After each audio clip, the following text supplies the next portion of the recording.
오늘 말씀은 무너지지 않는 교회라는 말씀으로 말씀 선포하시겠습니다. 많은 은혜 받으시기 바랍니다. 할렐루야! 아멘. 오늘은 참으로 뜻깊은 날입니다. 오늘 종교개혁 주일이고요. 종교개혁 주일은 우리 개신교회, 카톨릭 교회가 아니라 로마 카톨릭 교회가 아니라 새로운 어떤 종교개혁을 통해서 개신교회가 탄생했던 그런 어떤 탄생의 시점이 되는 그 날을 기념하는 주일이고요. 또 동시에 우리 교회가 벌써 11년이나 됐어요. 눈 깜짝할 사이에 11년 전에 설립된 그 날을 기억하고 또 기념하는 날입니다. 우리 종교개혁주일은 1517년 10월 31일에 마르틴 루터가 비텐베르그 성당, 그러니까 이제 비텐베르그 성에 있는 교회의 그 정문에다가 95개 조항의 반박문을 붙였어요. 그러면서 어떤 반박문이 전 유럽 지역에 퍼져나가고 그것이 종교개혁의 어떤 그런 도화선이 되는 그런 일이 벌어졌기 때문에 이렇게 반박문을 붙인 날을 기념하는데요. 우리 교회도 2009년 10월 31일 날, 딱 같은 날 교회 설립 예배를 드리고, 그날은 토요일이었죠. 그리고 주일날 또 주일 예배를 11월 1일 날 드렸어요. 그래서 우리가 교회 설립 주일로 마지막 주일을 이렇게 종교교육주일과 함께 지키고 있습니다. 종교개혁이 일어났던 2017년, 그때는 참 암울한 시대였습니다.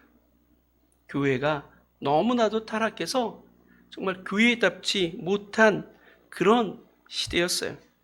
대부분의 사람들은 전쟁과 가난, 권력의 횡포와 그리고 질병으로 인해서 극심한 고통과 공포 속에서 그야말로 처참한 삶을 살아가고 있는데, 그 시대의 교회들은 그런 어떤 많은 민중들, 사람들의 고통과 공포를 이용해서 막대한 부와 권력을 쌓았습니다.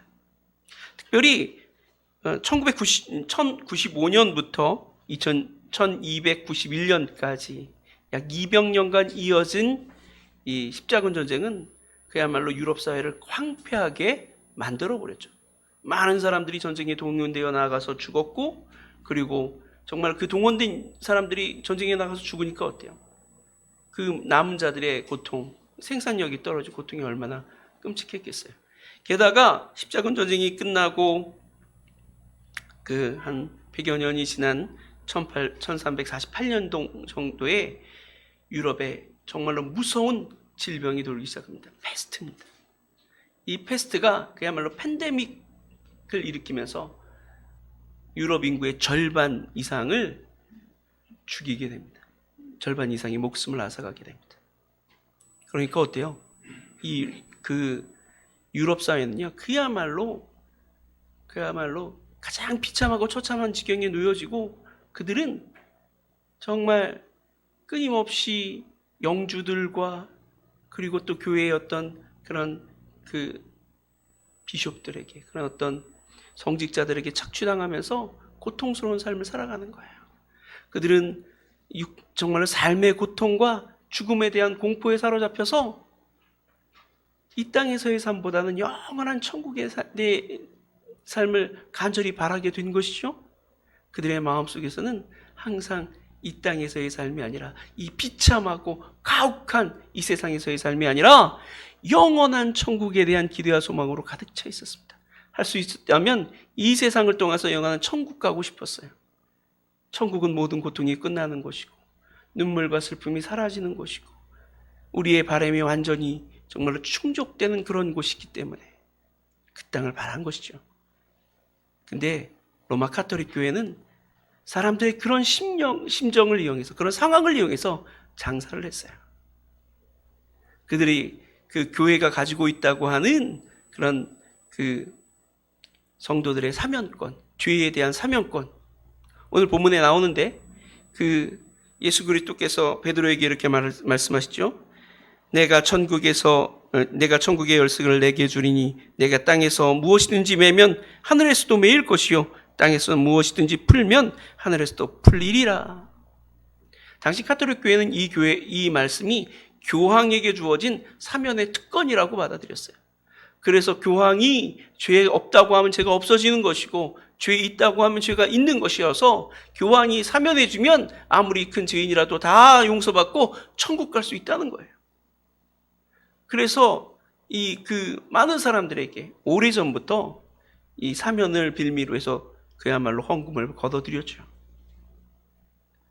그리고 심지어 이 십자군 전쟁과 그리고 또 이 패스트, 이 흑사병 전염으로 인해서 교회의 권위가 바닥으로 떨어지자 이렇게 정말 하나님이 우리를 지켜주지 못한다고, 우리의 믿음이 아무런 소용이 없다고, 교회가 주도해서 십자군 전쟁 일으켰는데 정말 승리하지 못하고 이렇게 200년 동안 계속해서 패전했다고 하는 그런 생각들이 그 당시 유럽에서 살고 있던 사람들의 마음에 자로잡고 있다 보니까 어때요? 교황의 권위도 교회의 권위도 바닥을 치는 거죠. 그래서 이 권위를 외적인 어떤 그런 웅장함이나 그런 어떤 모습으로 회복하려고 교황청을 새롭게 건립할 생각을 지었죠. 그게 성 베드로 성당입니다. 원래 성도 베드로 성당이 있었는데 그것을 증축하고 리모델링 하려고요. 어마어마한 돈을 걷어들이기 시작했어요. 특별히 레오 10세는 당시에 존 테첼이라고 하는 사람에게, 그런 대주교, 독일의 대주교였는데 그 사람한테 면죄부를 팔게 했어요. 면죄부를 이렇게 사기 위해서 돈통에다가 동전을 땡그랑 하고 이렇게 넣는 순간 그 땡그랑 소리가 나는 그 순간에 연옥에 있던 자신의 가족들, 자신의 형제들, 자신의 조상들의 영혼이 천국으로 올라간다, 이렇게 얘기하면서 면죄부 한 장을 이렇게 팔아나가는 거예요. 그렇게 면죄부를 팔아나가면서 막대한 정말로 그 물질을 모아서 그걸 갖다가 성당 건립에 투입하는 것이죠. 이미 사실 교회들은 엄청난 부를 누리고 있었어요. 세상에 그 어떤 왕보다도 더 많은 영지를 교회가 가지고 있었고, 세상에 그 어떤 왕보다도 더 큰 권세를 교황이 가지고 있었어요. 그래서 정말 그 성직자들은 그 누구보다도 큰 권세와를 누리면서 향락에 빠져 있었어요. 그러다 보니까 어때요? 이 성직자가 되기 위해서 돈 주고 성직을 사는 거예요. 성직 매매가 공건하게 이루어지고, 또 이런 정말 그 자신의 어떤 그런 어떤 욕구를 채우기 위해서 자신의 다른 아내들을 수녀원에 넣는 일들, 그래서 정말 그 안에서 이름 없는 고아들이 막 생겨나는 일들이, 그런 끔찍한 일들이 교회에서 벌어지고 있었어요. 그런데 여기에 더해서 면죄부까지 막 판매하고 이러니까 이 모습을 보던 그 마르틴 루터가 도저히 견딜 수가 없어서, 면죄부는 결코 성경적인 것도 아니고 하나님의 뜻도 아니다. 그리고 교황의 사명권은 교회의 어떤 치리에 대한 어떤 것 위에 어떤 그 사면의 권위난을 가질 수 없다고 하는 내용을 담아서 95개의 반박문을 적어서 비텐베르크 성당문에 붙인 거죠. 사실 이런 행위들은요, 당시에 많이 대학교였고, 교회가 바로 대학교였고, 성당이 바로 학교였기 때문에 토론하기 위해서 붙이는 그런 하나의 행위였어요. 아마 마르틴 루터도 이런 일들이 그것으로 인해서 종교개혁이 일어날 줄을 몰랐을 거예요. 그냥 붙인 거예요. 한번 토론해보자. 그것 때문에 종교개혁이 일어났죠.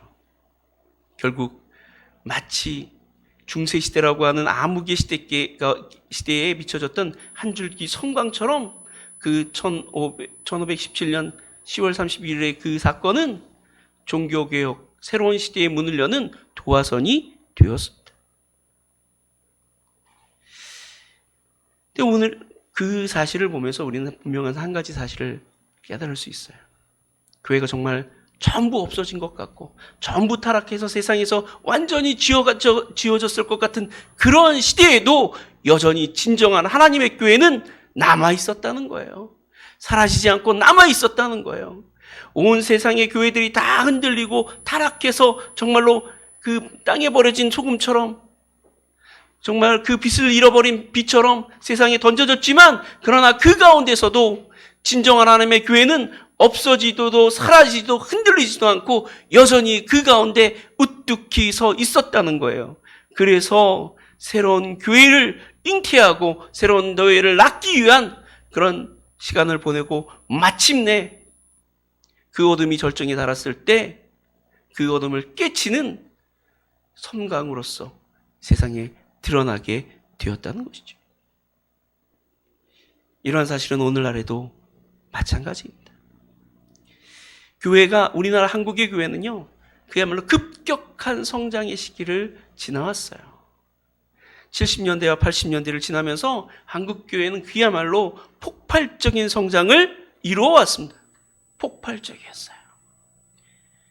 그래서 한때는 인구의 4분의 1에 해당하는 사람들이 약 정말 하나님을 믿는다고 1200만, 1500만에 해당하는 사람들이 하나님을 믿는 그리스도인이 되었다고 이야기했습니다. 근데 그렇게 교회가 급격하게 성장하면서 교회는 부유해졌고 교회는 정말 물질적으로 풍요로워졌습니다.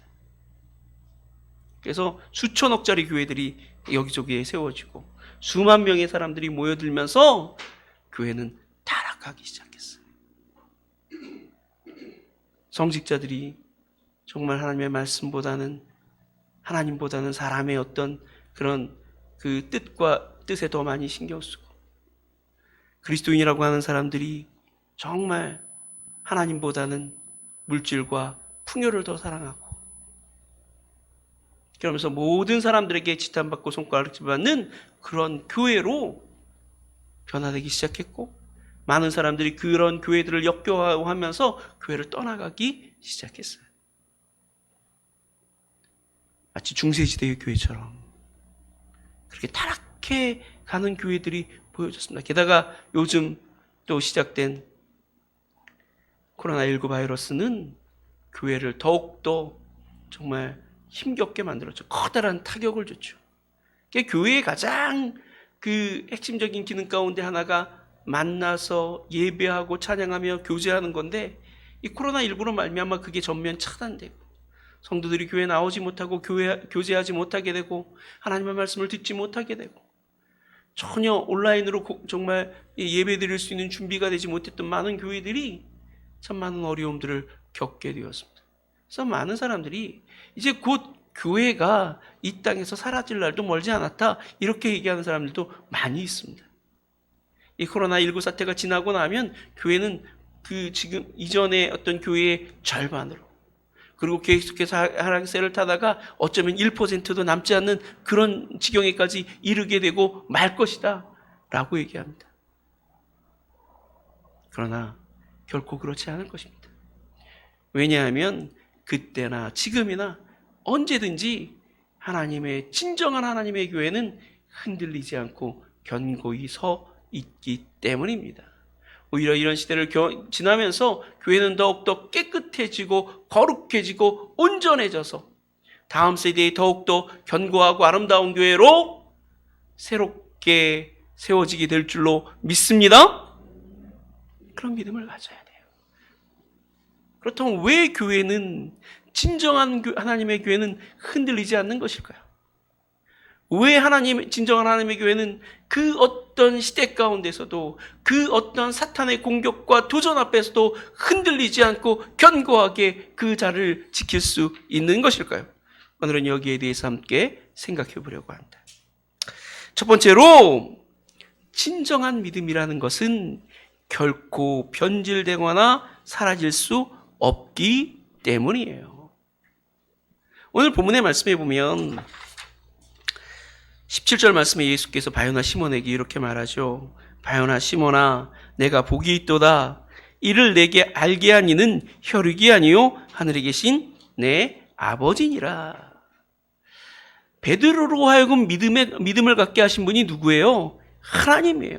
베드로의 의지적인 선택이나 베드로의 지혜로움이나 베드로의 노력에 의해서 믿음을 갖게 된 것이 아니에요. 그가 하나님, 예수 그리스도가 그리스도라고 하는 사실을, 하나님의 아들이라는 사실을 알게 된 것이 아니란 말이에요. 하나님이 알게 하신 거예요. 하나님이 그에게 믿음을 주신 거예요. 그렇기 때문에 하나님이 주신 그 믿음은 결코 흔들리거나 결코 사라지지 않는 거예요. 그리고 그 18절 말씀에 이렇게 이야기하잖아요. 내가 내게 이르노니 너는 베드로라. 내가 이 반석 위에 내 교회를 세우리니 음부의 권세가 이기지 못하리라 그랬어요. 어디에다 세운다고요? 반석 위에. 이 반석이 뭐예요? 가톨릭 교회에서는 이 반석이 베드로라고 그러고 그 교황 자체를 이야기한다고 얘기하는데 그게 아니에요. 베드로의 신앙 고백인 줄로 믿습니다. 베드로의 믿음인 줄로 믿습니다. 베드로의 믿음, 베드로의 신앙 고백이 반석이에요. 그래서 흔들리지 않는 거예요. 사라지지 않는 거예요. 그게 흔들리거나 사라지는 것이었다면 예수님은 결코 반석이라고 말씀하지 않으셨을 거예요. 여러분, 종교개혁에 있어서 가장 기본적인 핵심 주제가 뭐였겠어요? 구원론이에요. 구원론이에요. 가톨릭 교회, 로마 가톨릭 교회, 그냥 가톨릭 교회가 아니라 로마 가톨릭 교회는 구원이 선행을 통해서 죄 사함을 받고 구원을 얻게 된다고 얘기해요. 말하자면 물론 죄를 사해주는 사명권이 그 교황에게 있고 사제들에게 있는데 그냥 사해 주는 게 아니라 이제 그들이 죄를 지면 그에 맞는 또 선행을 해야 돼요. 그에 맞는 어떤 대가를 치러야 돼요. 근데 이 루터는요, 늘 어렸을 때부터 자신이 죄인이라는 의식이 너무나도 강렬했어요. 그래서 날마다 그 죄를 씻기 위해서 비텐부르크 성당의 그 계단을 끊임없이 무릎으로 기었다고 해요. 아무리 기어도 아무리 선행을 하고 아무리 덕을 쌓으려고 노력해도 자신의 마음에서 죄의식이 사라지지 않는 거예요. 그러다가 그는 로마서에서 오직 의인은 믿음으로 말미암아 살리라고 하는 이 말씀을 로마서 1장에서 발견합니다. 그리고 그는 구원의 사람의 선택이나 사람의 의지나 사람의 선행으로 얻어지는 것이 아니라 오직 하나님의 은혜로 하나님을 믿는 믿음으로 말미암아 얻어지는 것이라고 하는 고백을 갖게 되는 것이죠. 곧 믿음으로 말미암아 구원을 얻는다라고 하는 이 구원론의 변화가 구원론이 종교개혁의 핵심이었어요. 결코 로마 교황의 사면이나 인간의 선행을 통해서 구원이 이루어지는 것이 아니라 오직 하나님을 믿는 믿음으로 구원받는다 하는 어떤 이 고백을 중심으로 해서 이 선언을 중심으로 해서 종교개혁이 일어나는 거예요. 근데 그러다 보니까 어때요? 문제는 믿으면 구원받는다는 말 때문에 기독교인들이 대단히 윤리적이지 못한 집단인 것처럼 여겨질 수 있어요. 믿기만 하면 구원받으니까. 죄를 지어도 용서받고 구원받으니까 죄 지어도 괜찮아. 심지어 유병원이라고 하는 어떤 분은 구원파에서는 어떻게 가르쳐요? 한 번 회개하면 다시는 회개할 필요가 없어. 아무런 죄를 지어도 한 번 용서받으면 하나님의 자녀가 되고 백성이 되면 그 구원은 사라지지 않으니까 구원받을 거야. 이렇게 가르칩니다. 근데 그건 믿음이 무엇인가에 대한 오해에서 비롯되는 거예요. 믿음이 무엇인가에 대한 오해에서 비롯되는 거예요. 믿음이 뭐예요? 단지 머리로 알고 그리고 의지적으로 그 어떤 가르침에 동의하는 게 믿음입니까? 예수님은 그리스도라고 하는 그 사실, 하나님이 살아계시다고 하는 사실, 예수 그리스도께서 십자가에 못 박혀 죽으심으로 우리의 죄를 사해 주셨다는 사실을 그저 동의하고 받아들이면 그게 믿음인가요? 그게 아니에요. 그보다 훨씬 더 깊은 의미가 있는 줄로 믿습니다. 진정한 믿음이란 단순하게 하나님을 지식적으로 알고 의지적으로 긍정하는 말이 아니라 그것은 하나님을 나의 생명의 창조주요 내 존재의 근원 되신다는 사실을 깨닫는 거예요.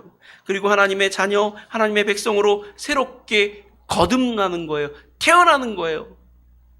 그래서 더 이상 나 자신이 나의 주인이 아니라 하나님이 나의 주인이 되심을 인정하고 나의 뜻, 나의 의지대로 사는 것이 아니라 오직 하나님의 뜻대로 하나님의 영광을 위해서 살아가는 존재가 되는 것, 바로 그게 믿음인 줄로 믿습니다. 그래서 결코 하나님을 믿는 사람들은 뻔뻔하게 불의를 행하면서 죄를 지으며 살 수 없는 거예요. 물론 육신이 연약하고 죄악된 세상에 살기 때문에 죄 지을 수 있어요. 그러나 결코 그 죄악을 계속해서 정말 마음에 품고 살아갈 수 없습니다. 결국 뉘우치고 회개하고 하나님의 자녀로서 백성으로서의 삶을 살아가려고 몸부림치게 되어 있는 줄로 믿습니다. 내가 죄를 지었는데도 죄의식이 안 든다. 두려움이 없다. 그리스도인이 아닌 거예요. 진정한 그리스도인이라면 하나님을 의식하지 않을 수 없습니다. 하나님이 나와 함께 하시고 나를 바라보신다는 사실을 의식하지 않을 수 없습니다. 그래서 두려움에 빠지게 되는 거예요. 그리고 그 죄에서 벗어나려고 몸부림치게 되어 있는 거예요. 어떻게 죄를 반복하며 살아갈 수가 있겠습니까? 여러분 한번 생각해 보세요. 어떤 아이가 있어요. 이 아이에는 어머니 아버지하고 같이 사는데 어머니 아버지가 너무 가난해. 또 어느 날 어떤 한 사람이 고급 승용차를 타고 와서는 이 아이에게 탁 손을 내면서 말하는 거야. 야, 나랑 같이 가자. 내가 맛있는 음식도 많이 사주고 네가 좋아하는 장난감도 많이 사주고 네가 하고 싶은 거 다 하게 해줄게. 가자. 차에 태워요. 네, 타겠어요, 여러분? 여러분이라면? 뭐 탈 수도 있죠. 탄다고 그래도 진짜 그 아이가 그 엄마 아빠의 자녀라면 어때요? 집에서 멀어질수록 자기가 먹고 싶었던 것, 자기가 갖고 싶었던 것, 자기가 하고 싶었던 모든 일들 하나도 중요하지 않은 것으로 여겨지게 될 줄로 믿습니다. 엄마한테 가겠다고, 아빠한테 가겠다고 몸부림치면서 보내달라고 울고 불리고 난리가 나야 정상인 거예요. 그리스도인들도 마찬가지예요. 우리는 하나님의 자녀예요. 하나님의 백성이에요. 우리는 결코 정말 하나님을 믿고 걷는 하나님의 자녀와 백성이라면 그 어떠한 유혹과 핍박 앞에서도 하나님을 부인하거나 배반하거나 거역하여 불의하고 악한 삶을 살아갈 수가 없는 거예요, 여러분. 지금 우리가 만만하고 말랑말랑한 그리스도인 같지만 정말로 우리의 믿음을 억압하고 핍박해서 하나님을 믿지 못하게 하는 순간이 온다면 우리가 진정한 그리스도인이라면 우리는 다 순교를 생각하게 될 줄로 믿습니다. 그러지 않을 수 없는 거예요. 어떻게 자녀가 부모를 부모 아니라고 말할 수 있어요? 어떻게 자녀가 정말로 내 부모를 정말 거역하고 배반하고 모른다 할 수 있겠어요? 만약 그렇다면 그는 진짜 자녀가 아닌 것이죠. 우리는 우리의 믿음이란 건 하나님의 자녀되고 하나님의 백성 되게 하는, 우리를 완전히 그런 존재로 변화시키는 능력입니다. 그러므로 우리가 정말로 온전한 믿음의 소유자라면 결코 하나님이 원치 않는 불의하고 악한 삶을 지속할 수 없다는 사실 기억하시길 바랍니다. 그래서 그런 사람들은요, 그 어떤 시대에 어떤 환경에 놓여져도요 변함없이 그리스도인으로 사는 거예요. 변함없는 하나님의 자녀와 백성으로 사는 거예요. 그러니까 그들이 어느 시대에 있는 거죠? 그들이 있다면 하나님의 교회는 여전히 견고하게 흔들리지 않고 세워져 있는 것으로 여기시길 바랍니다. 저와 여러분이 교회예요, 여러분. 우리가 흔들리지 않으면요, 하나님의 교회는 흔들리지 않는 거예요. 이 시대가 아무리 악해지고 타락해서 한국의 교회가 사라진다고 해도 진정으로 하나님을 믿는 하나님의 자녀와 백성은 흔들리지 않고 견고히 서게 될 줄로 믿습니다. 두 번째로 하나님께서는 결코 교회의 무너짐을 허락하지 않으십니다.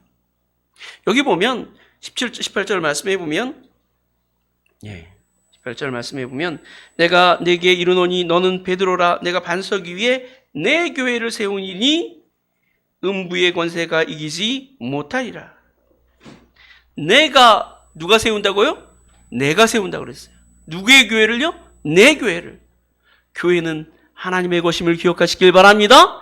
그 교회는 하나님께서 세우시는 교회임을 기억하시길 바랍니다. 하나님의 교회예요. 어떻게 그 하나님의 교회가 무너질 수 있겠어요? 그러므로 하나님의 교회는 결코 그 어떤 핍박과 억압과 흔들림 속에서도 무너지지 않고 견고히 서게 될 줄로 믿습니다. 410년 AD 410년 8월 24일은요 로마가 멸망한 날이에요. 로마가 그야말로 로마 사람들이, 로마인들이 이 야만이라고 불렀던 고트족에서 완전히 멸망하게 된 날이죠. 로마가 멸망하자 많은 사람들이 특별히 이교도들이 이 모든 로마의 멸망은 기독교 때문이라고 이야기했어요. 기독교가 로마의 국교가 되면서 모든 신들, 로마가 섬겼던 모든 신들을 섬기지 않게 되었기 때문에 그 신들이 진노해서 로마를 멸망하게 만든 것이다. 만약에 진짜 하나님이 살아계신 하나님이라면 어떻게 하나님의 도성인 이 로마가 멸망할 수 있겠는가? 이렇게 의문을 제기하면서 하나님을 비방하고 이 로마의 패망의 원인이 기독교에 있다고 몰아붙였어요. 그래서 그 시대를 살았던 어거스틴은 413년부터 427년까지 약 14년에 걸쳐서 하나님의 도성이라고 하는 책을 썼어요. 이 하나님의 도시락이라는 책에서 어거스틴은 이렇게 얘기해요. 너희가 로마가 어느 시대에 어느 때에 진정 하나님의 도성인 적이 있었는가? 너희는 겉으로는 하나님을 믿는다라고 이야기하면서도 끊임없이 이방 종교를 섬겼고, 그리고 하나님을 섬긴다고 하는 그것 속에서도 여전히 이 검투장에서는 검투가 벌어지고 정말로 무의미한 사력이 벌어졌고, 그 여전히 그 노예에 대한 그런 억압들이 이루어지지 않았는가? 어느 때에 어느 시대에 로마가 하나님의 도성이었는가? 로마는 결코 하나님의 도성이 아니다. 하나님의 도성은 결코 흔들리거나 무너지지 않는 것. 하나님의 도성은 오직 하늘에 있는 것이다라고 가르쳤죠. 이야기했죠. 그렇습니다, 여러분. 땅에서 아무리 화려하고 크고 많은 사람들이 모이고 공식적으로 교회라고 해도 그것이 진짜 교회가 아니에요. 그곳에 진정으로 하나님을 믿고 섬기는 진정한 그리스도인들이 없다면 그것은 거짓된 교회요, 허울뿐인 교회인 줄로 믿습니다. 하나님이 지키시는 교회는 그런 교회가 아니에요. 하나님이 지키시는 교회는 진실한 그리스도인들의 교회입니다. 참된 그리스도인들의 교회입니다. 하나님을 진정으로 사랑하고 경외하며 그를 섬기기 위하여 목숨 거는 그런 사람들의 교회입니다. 그런 교회는 결코 흔들리지 않고 망하지 않는다는 사실을 기억하시길 바랍니다. 이스라엘 민족이 정말로 광야에서 가나안 땅을 정말로 들어가려고 하다가 가나안 땅이 정말로 엄청난 그 정말 장대한 그 신체적인 조건을 가지고 있고 엄청나게 견고한 성을 갖고 있고 무기도 갖고 있다는 사실을 알고는 두려움에 빠져서 애굽으로 돌아가려고 했을 때, 그때 그들을 막아서서 가나안 땅으로 진격해야 된다고, 그 땅을 정복해야 된다고 외쳤던 갈렙과 여호사를 하나님께서 지키신 줄로 믿으시길 바랍니다. 그들은 가나안 땅을 정복하고 가나안 땅을 보았어요. 엘리야 시대에 정말로 모든 사람들이 바알과 아세라 신상 앞에 절하고 그들에게 입맞출 때 하나님께서는 여전히 그들에게 입맞추지 않았던 7,000명을 남겨두시고 그들을 지키신 줄로 믿으시길 바랍니다. 온 이스라엘이 타락해서 하나님을 떠나고 불의와 악을 행할 때, 그래서 북이스라엘은 아수르에 멸망하고 남유다는 정말 바벨론에 의해서 멸망할 때에 그 가운데서도 여전히 하나님을 믿고 섬겼던 진정한 하나님의 백성들은 남기신 줄로 믿습니다. 그래서 그들을 통해서 70년 만에 예루살렘이 회복되고 이스라엘 나라가 회복되게 만드신 거예요. 오늘날 이 시대 가운데서도 세계에서 가장 큰 교회, 세계에서 가장 큰 장로교회, 세계에서 가장 큰 감리교회, 세계에서 가장 큰 순복음교회가 있는 이 나라에도 여전히 하나님의 교회는 작고 협소한 줄로 믿으시길 바랍니다. 진정으로 하나님을 믿고 경외하며 그의 뜻대로 살아가려고 몸부림치는 자들, 그들만이 진정한 하나님의 교회인 줄로 믿습니다. 그들을 통해서 하나님이 영광 받으시고 그들을 통해서 하나님께서 당신의 구원의 역사를 이루어 가시고 그들을 통해서 하나님께서 새로운 시대를 열어 가시는 거예요. 어둠이 지쳐질수록 새로운 시대는 더 밝아지고 가까이 오는 것입니다. 이제 어쩌면 새로운 교회를 열어야 될 시대가 우리에게 코앞에 다가왔는지도 모르겠어요. 누가 그 시대를 열까요? 바로 하나님 앞에 헌신되고 충성된 진정한 그리스도인들이 그 시대를 열어야 될 줄로 믿습니다. 마지막으로 교회가 무너지지 않는 이유는, 교회가 결코 무너지지 않는 이유는 교회가 하나님께서 사용하시는 유일한 구원의 도구이기 때문입니다. 19절 말씀에서 예수 그리스도께서는 베드로에게 이렇게 말씀하시죠. 내가 천국의 열쇠를 내게 주리니 내가 땅에서 무엇이든지 매면 하늘에서도 매일 것이요 내가 땅에서 무엇이든지 풀면 하늘에서도 풀리리라. 로마 가톨릭 교회는 이것을 베드로에게 주어진 사명권이라고 얘기합니다. 사실은 그런 게 아니에요. 교회가 많은 영혼들을 하나님의 품으로 인도할 수 있는 권세도 있고, 교회가 많은 영혼들을 막아서서 영원한 지옥으로 떨어뜨릴 수 있는 권세도 있다는 거예요. 교회밖에는 희망이 없다는 거예요. 교회가 유일한 구원의 통로라는 말씀인 줄로 믿습니다. 그래서 그 교회가 하나님의 말씀을 전파하고 복음을 전파하여 그들로 하여금 새로운 하나님의 자녀와 백성으로 거듭나게 하면 그들이 하나님 주 예수 그리스도를 믿음으로 말미암아 죄 사함을 받고 하나님의 자녀와 백성으로 거듭나서 영원한 천국을 보게 될 것입니다. 그러나 교회가 그 일을 하지 않는다면, 교회가 그 일을 하지 않는다면 세상은 더 이상 소망이 없는 거예요.